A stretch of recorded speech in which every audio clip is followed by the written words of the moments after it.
Fala, meus queridos, tudo bem com vocês? Professor Diego aqui na área mais uma vez e hoje para resolvermos a prova do SIS da Universidade Estadual do Amazonas, primeira etapa. Você, meu querido aluno que está na primeira série do ensino médio, ou até mesmo você que já terminou o ensino médio, mas vai prestar o vestibular da UEA, e está tentando captar o máximo de questões possível para que você possa resolver mais questões dessa banca, esse vídeo vai ser excelente para lhe ajudar.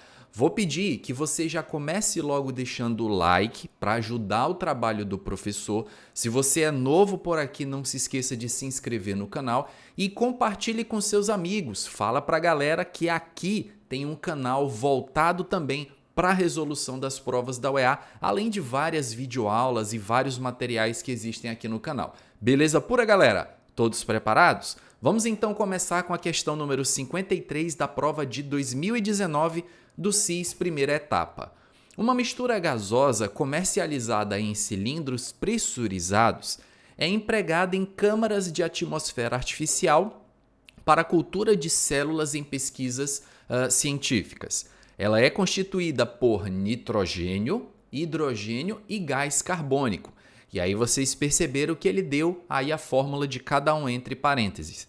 Essa mistura gasosa e aí tem um espaço para você completar. Olhando para as alternativas, você pode completar com homogênea ou heterogênea e é constituída por... Aí vem as alternativas, a letra A falando 3 substâncias compostas, a B 3 substâncias simples, a C 2 simples e uma composta e assim por diante. Então você tem que nessa questão preencher as lacunas.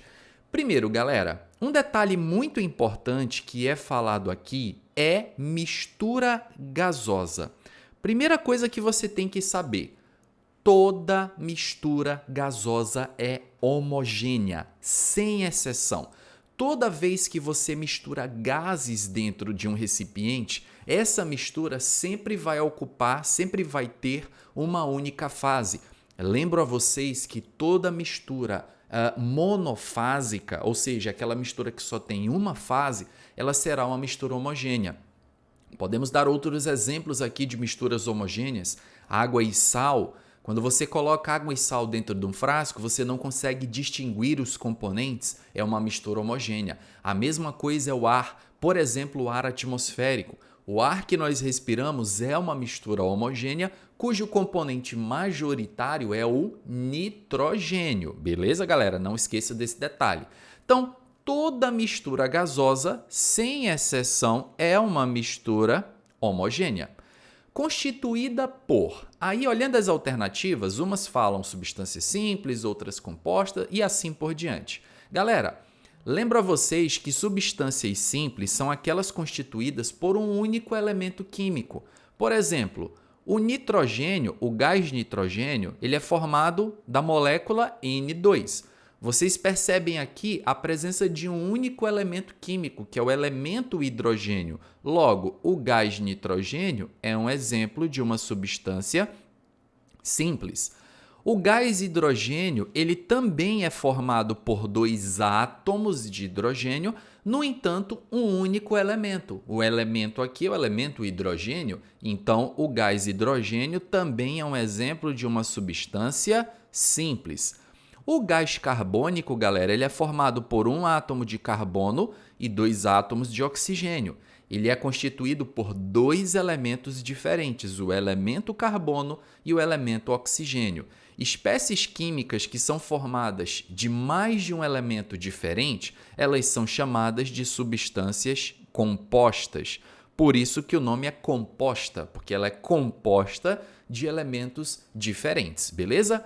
Galera, como nós temos 2 substâncias simples e uma composta, nos parece então que o gabarito da questão acaba sendo a letra C, beleza? Então a letra C completa com mistura gasosa homogênea. Nós temos 2 substâncias simples, que é o gás nitrogênio e o gás hidrogênio, e uma substância composta, que é o gás carbônico. Tranquilidade, meus queridos? De boa? Ficou claro? Ó, qualquer dúvida, só deixar aqui nos comentários, hein? Vamos seguindo agora com a questão de número 54 do SIS, primeiro ano de 2019. Na realidade, a questão 54, ela tem um texto que antecede para você responder a questão 54, 55, 56 e 57, essas 4 na sequência.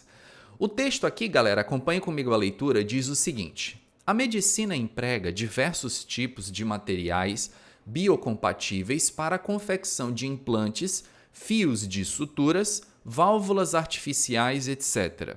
Um tipo de material cerâmico especial, a vitrocerâmica, foi desenvolvido para uso em substituição e estimulação do crescimento de material ósseo no corpo humano, com a vantagem de apresentar alta resistência mecânica. A tabela apresenta as substâncias químicas empregadas na preparação desse material. E aí vocês estão vendo que na sequência, a prova da UEA, ela deu para você uma tabela aqui, ó, com 6 componentes, a substância presente em cada componente, e aqui do lado, a massa da substância empregada para a preparação de 100 gramas da vitrocerâmica. Então, cada vez que você prepara 100 gramas da vitrocerâmica, você gasta 0,5 gramas aqui, ó, de óxido de potássio, 3 gramas de óxido de magnésio, 5 desse cara, 15 desse aqui e assim por diante. Beleza, entendi o texto, entendi a tabela, vamos ler a 54. Dentre os compostos empregados na preparação dessa vitrocerâmica, a que produz solução ácida quando dissolvido em água. Qual delas produz uma solução ácida quando dissolvido em água? Primeira coisa que eu quero que você observe aqui é a natureza dessas substâncias. Todas elas são óxidos. Todas elas pertencem à função óxidos. Para quem não lembra, óxidos são compostos binários, ou seja, formados por 2 elementos diferentes, em que o oxigênio é o elemento mais eletronegativo. Então, vocês estão vendo que todas essas substâncias que nós temos aí na tabela são substâncias binárias, são formadas por 2 elementos, e o oxigênio é o mais eletronegativo. Lembre-se que o oxigênio ele só perde em eletronegatividade para o flúor. Como não tem flúor, então eu garanto que de fato o oxigênio é o elemento mais eletronegativo. Galera, nós temos várias divisões no estudo dos óxidos. Existem óxidos ácidos, óxidos básicos, anfóteros, duplos, enfim. Só que aqui nessa questão, ela está focando no básico, na divisão básica, que são óxidos ácidos e óxidos básicos. Vou colocar para vocês esse detalhe, é importante. Quando a gente estuda os óxidos, existem várias divisões. As 2 principais que eu vou abordar com vocês para nós resolvermos essa questão, existem óxidos que são chamados de óxidos ácidos e existem óxidos que são chamados de óxidos básicos. Por que um óxido ele é chamado de ácido? Porque quando ele reage com a água, ele acidifica o meio. Por que um óxido é chamado de básico? Porque quando ele reage com uma base, ele basifica o meio. Os óxidos básicos, galera, eles são formados por óxidos de metais que acompanham o oxigênio e normalmente esse metal tem um número de oxidação baixo, +1, +2. Normalmente são elementos da família 1A ou 2A da tabela periódica. Quando a gente fala de uma prova como a UEA, que costuma cobrar o geral, eu quero que vocês lembrem que óxidos de elementos da família 1 e 2 da tabela periódica são óxidos básicos. Lembrando que a prova da UEA, ela tem uma tabelinha lá no final, então qualquer coisa você pode consultar. Mas olha só um detalhe importante, ó. Aqui você tem potássio, magnésio, sódio e cálcio. Sabe o que esses 4 caras têm em comuns? Ou eles são da família 1 ou eles são da família 2 da tabela periódica. Você pode consultar. Então, a conclusão que eu chego é que essas 4 primeiras alternativas não podem ser a resposta da questão, porque aqui você tem óxidos de elementos da família 1, no caso é o sódio, família 1, potássio da família 1, magnésio e cálcio são da família 2. Logo, esses caras aqui, galera, eles são óxidos básicos. Óxidos ácidos são normalmente óxidos de ametais. Alguns tipos de ametais que podem formar óxidos ácidos, o carbono, o nitrogênio, o enxofre, o fósforo, são exemplos de ametais que podem formar óxidos ácidos. Vocês estão vendo que nas opções de resposta só sobrou a letra E.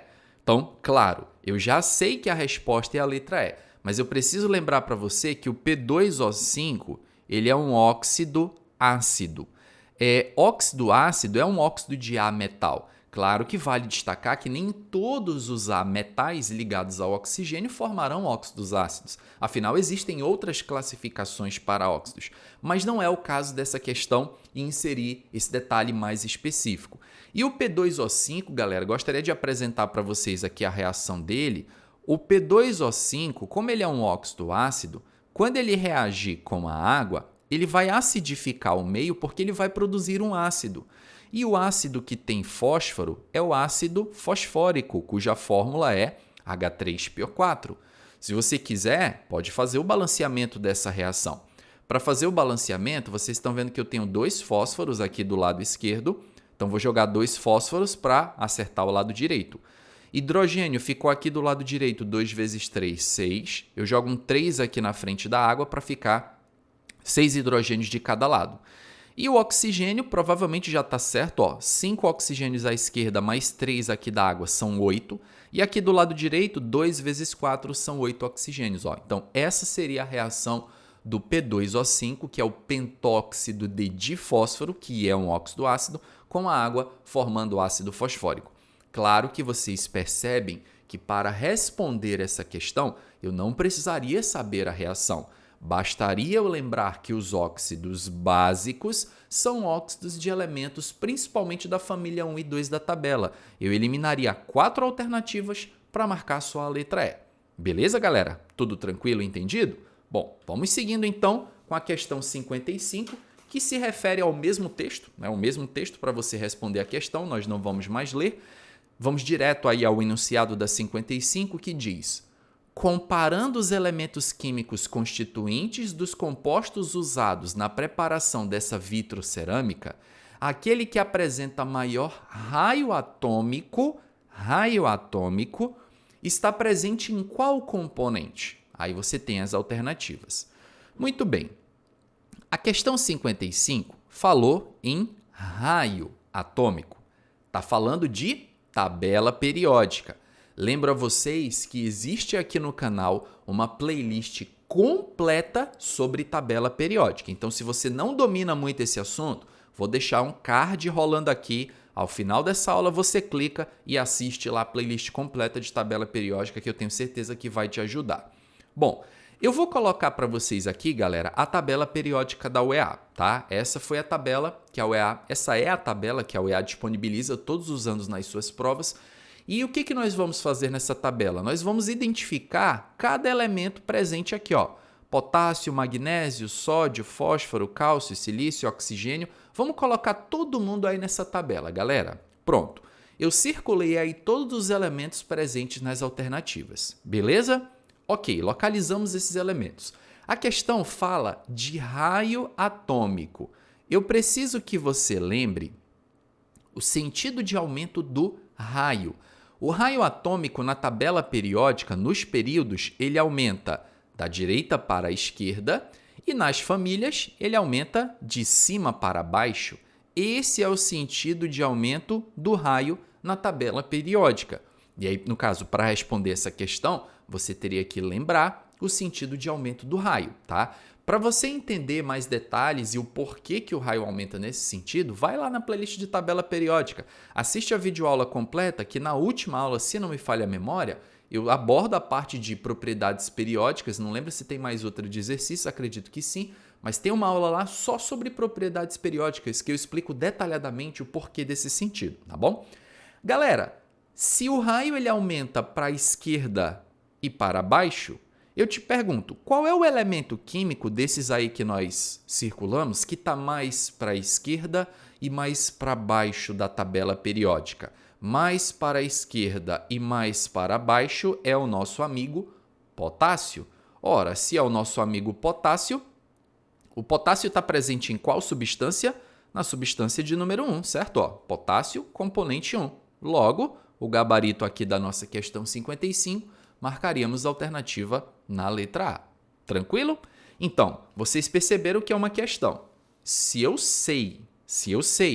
tenho conhecimento de tabela periódica, respondo de boa. Agora, se eu não soubesse o sentido do aumento do raio, aí eu já teria um probleminha aí para responder essa questão. Vamos dar uma olhada agora, galera, na questão de número 56, referente ainda ao mesmo texto. Dentre os óxidos formadores da vitrocerâmica, um deles contém o elemento químico que possui a distribuição eletrônica 1s2, 2s2, 2p6, 3s2, 3p2 no estado fundamental. Na formação de 100 gramas dessa vitrocerâmica, a massa do óxido que contém esse elemento é quanto? Muito bem. Lembram da questão anterior? Playlist de tabela periódica? Uma das coisas que eu ensino nessa sequência de videoaulas é você identificar um elemento na tabela, localizar ele na tabela apenas com a distribuição eletrônica.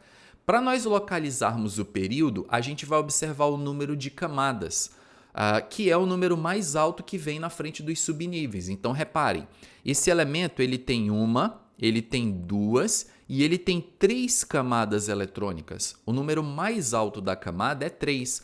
Isso significa que nós temos aqui, primeiro período, segundo período, terceiro período. Então, esse elemento em questão, ele faz parte dos elementos aqui do terceiro período, porque a gente lembra que no estudo da tabela periódica, todos os elementos do terceiro período têm uma coisa em comum, que são 3 camadas eletrônicas, beleza?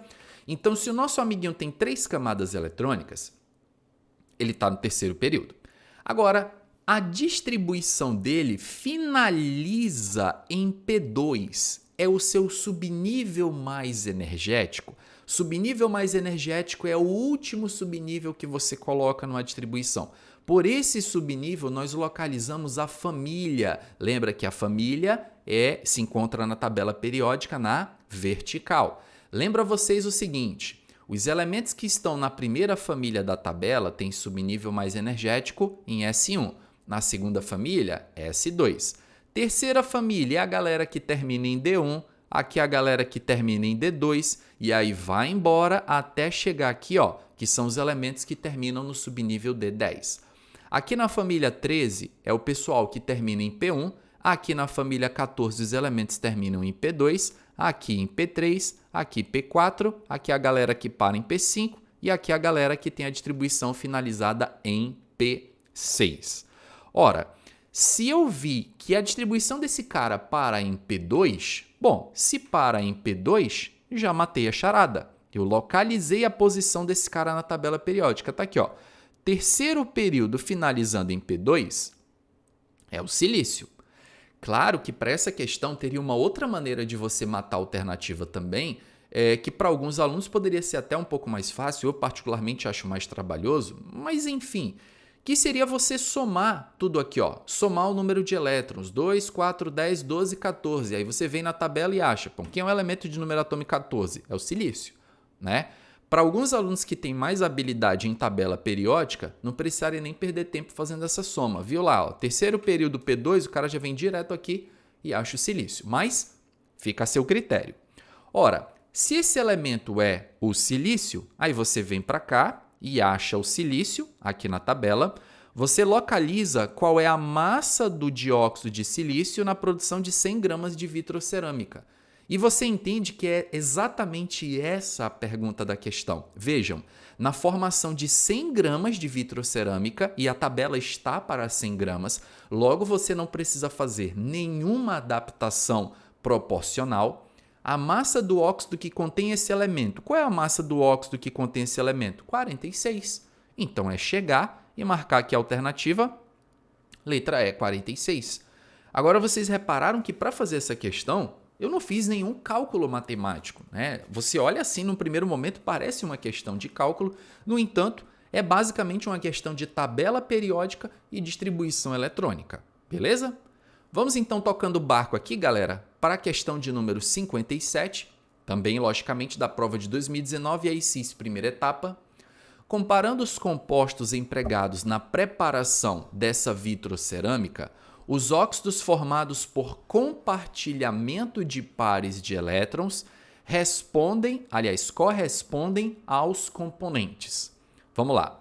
Óxidos formados pelo compartilhamento de pares de elétrons.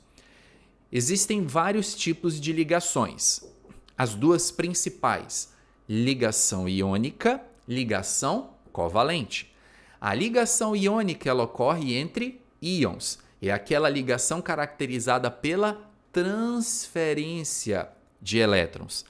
A ligação covalente, ao contrário, ela ocorre pelo compartilhamento de elétrons. Então, como ele fala compartilhamento de pares de elétrons, inevitavelmente ele está se referindo à ligação covalente.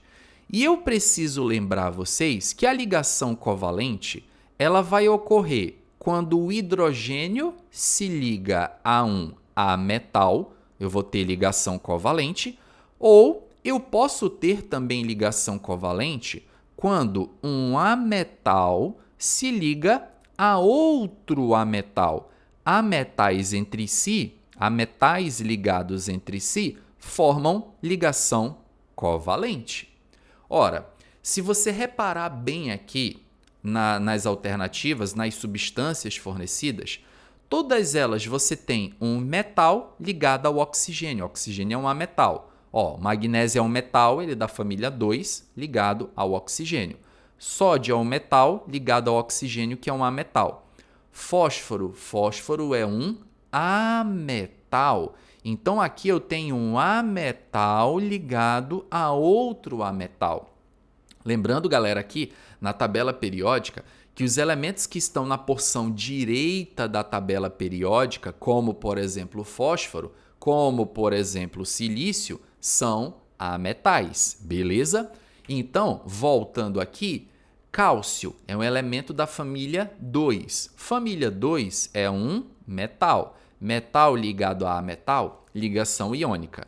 Silício, acabei de explicar para vocês, é um ametal ligado ao oxigênio, que também é um ametal. Eu vou ter aqui uma ligação com predominância covalente. Logo, 4 e 6 são as minhas substâncias que vão se unir pelo compartilhamento de elétrons, ou seja, pela ligação covalente.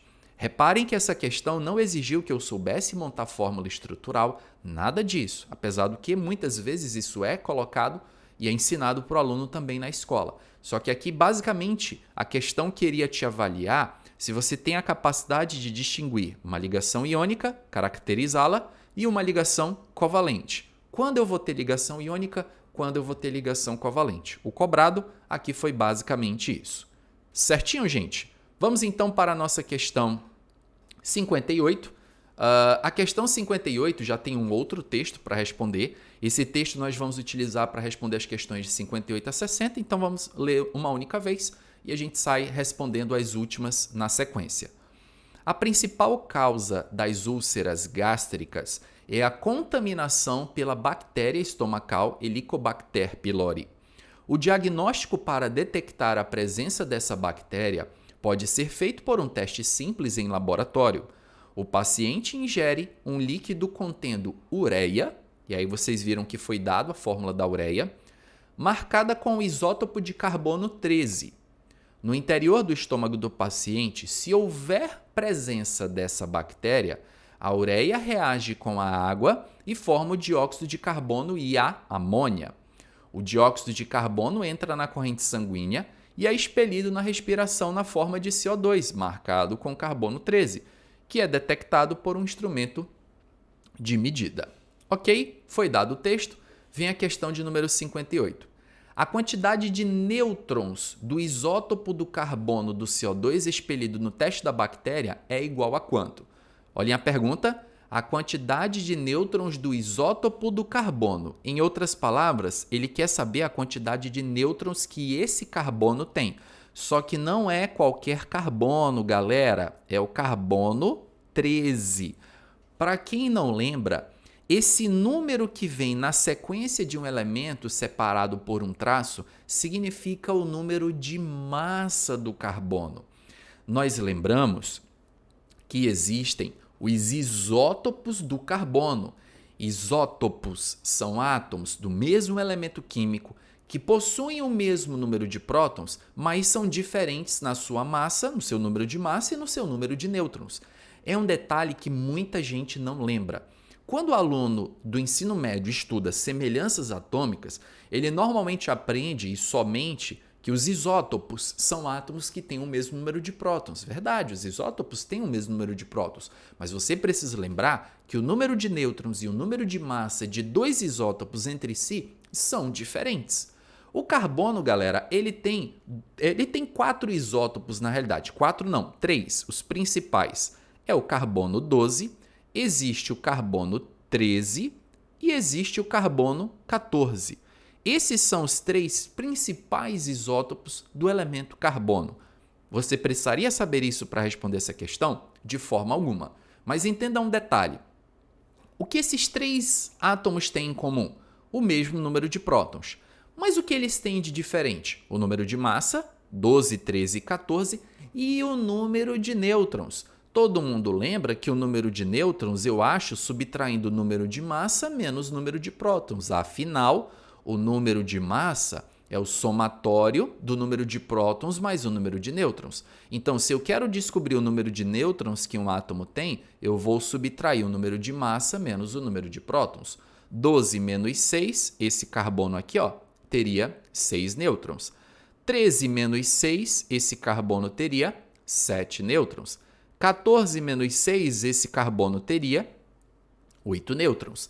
Então, o que vocês estão percebendo é que esses 3 átomos eles são isótopos, eles têm o mesmo número de prótons, representam o mesmo elemento químico, que é o carbono, mas a diferenciação entre eles se dá no número de massa e, obviamente, também no número de nêutrons. Como essa questão, em específico, galera, essa questão, ela está se referindo ao isótopo do carbono mencionado no texto, que é o carbono 13, nós vamos olhar para esse cara aqui, ó. E esse cara tem 7 nêutrons. Por isso que a alternativa correta aí seria a nossa letra C. Beleza pura? Vamos seguindo então com a questão de número 59, que é a nossa penúltima questão do vídeo de hoje. A penúltima questão também de 2019. Mesmo texto, tá, galera? Não vou mais ler, vou direto ao ponto. A molécula que contém o isótopo do carbono 13, que é expirada no teste respiratório para a detecção da bactéria H. pylori, tem geometria. Uma questão de geometria molecular falando da molécula que tem o isótopo do carbono 13. Qual é a molécula que tem o isótopo do carbono 13? É a molécula de CO2, é a molécula de dióxido de carbono, tá? Que vai ser expirada, né? Ele falou que o cara vai liberar o CO2 de acordo com o texto. Galera, o carbono é um elemento da família 14. Ele faz 4 ligações. E o oxigênio só faz 2. Nesse caso, como você tem um carbono e 2 oxigênios, inevitavelmente, para completar as 4 ligações do carbono e cada oxigênio está fazendo 2, porque o oxigênio é da família 16, ele faz 2 ligações, a molécula de CO2 precisa ser montada com 2 ligações duplas. Então, cada carbono vai fazer uma ligação dupla com 2 oxigênios. Com isso, o meu átomo central, que é o átomo que determina a geometria molecular, ele vai ter 2 nuvens eletrônicas. Lembre-se que a gente considera como nuvem eletrônica ligação simples, ligação dupla, ligação tripla ou par de elétrons não ligantes. Isso é considerado uma nuvem eletrônica. A ligação dupla a gente enxerga como uma única nuvem eletrônica.